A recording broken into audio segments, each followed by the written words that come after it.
So here's 2013 chapter sprint. Here's one of the first problems. Here's the first one from the set, problem 24.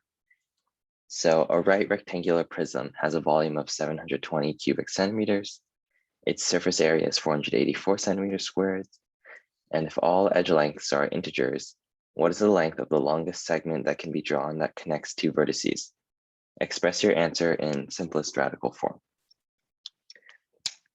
And so a good first step would be to label the size of the rectangular prism first and figure out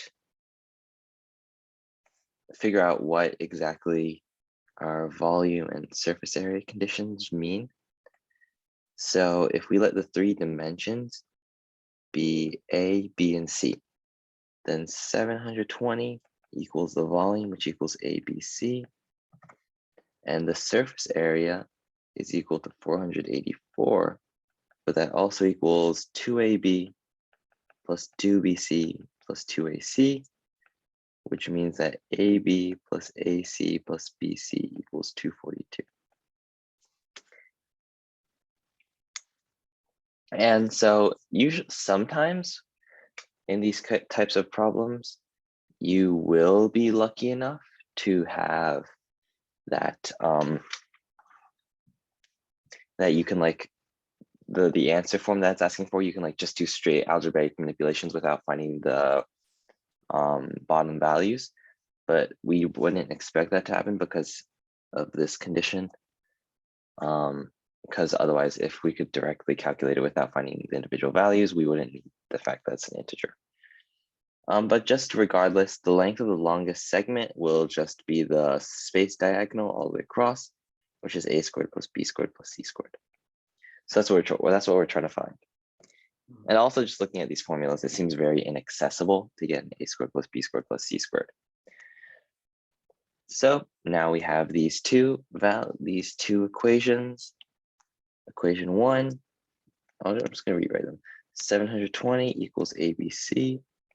Equation number one, and 242 equals AB plus AC plus BC. So now there's two ways to proceed. I think the most like motivated way to do it is to just try values of like C, and like given a value of C, like let's say C equals 2, then we would have that AB equals 360, and then there, or actually that's not a good example. If C equals like 4, for example, then AB would equal 720 over 4, which equals 180. And then we can cancel out from here. So 242 equals 180 plus C times A plus B, which equals 180 plus 4 times A plus B, and yada, yada. I'm pretty sure this thing dies because this becomes 62. 62 equals 4 times A plus B, which is impossible. And so the way I did it was just trying a bunch of values like that until it eventually popped out. Alternatively, you probably could do something like you take the ratio between 2 and 1. So you have that 1 over C, 242 over 720 equals 121 over 360.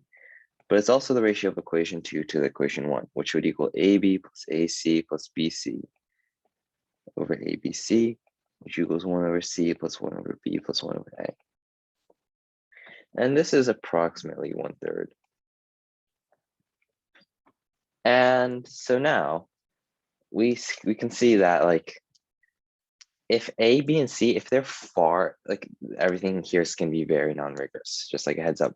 So if A, B, and C are very far apart, for example, if A equals 1 and then B and C are both like 30-ish, then the value of this 1 over C plus 1 over B plus 1 over A is going to be too big because A will contribute 1 and that'll be too big. And so because of that, that makes us think that, oh, we probably want A, B, and C to be really close together, just like as a guess. And that's probably pretty nice. It'll probably be like a unique solution as well. So the closest way we can get that is to get 720 equals 8 times 9 times 10. And then like this is actually how I did it. You just so that means that we can try A equals 8, B equals 9, and C equals 10. Plugging this in, it does in fact give you AB plus AC plus BC equals 142, equals 242. And then next we just find S equals square root of A squared plus B squared plus C squared, which would just be 64, 81, 100, 5, 245, which equals, we notice that's divisible by 5 times 49. So S equals square root of 5 times 49, which equals 7 root 5. Yeah, but like the thing I introduced earlier about testing values of C, that's the most rigorous way to do it. You test all integer values of C and just assume that like C is the smallest, or like, assume C is the smallest value and then test values of C up to like 8. And each time plugging in C should give you a value of AB from equation 1. If you choose a specific value of C, you should get AB, and then AB will be here, and then you can factor out the C, so it will give you A plus B. So for a specific value of C, A plus B and AB will be fixed, and you can just use quadratic formula to test if there exists such a pair of A and B. Okay. Answer is 7 root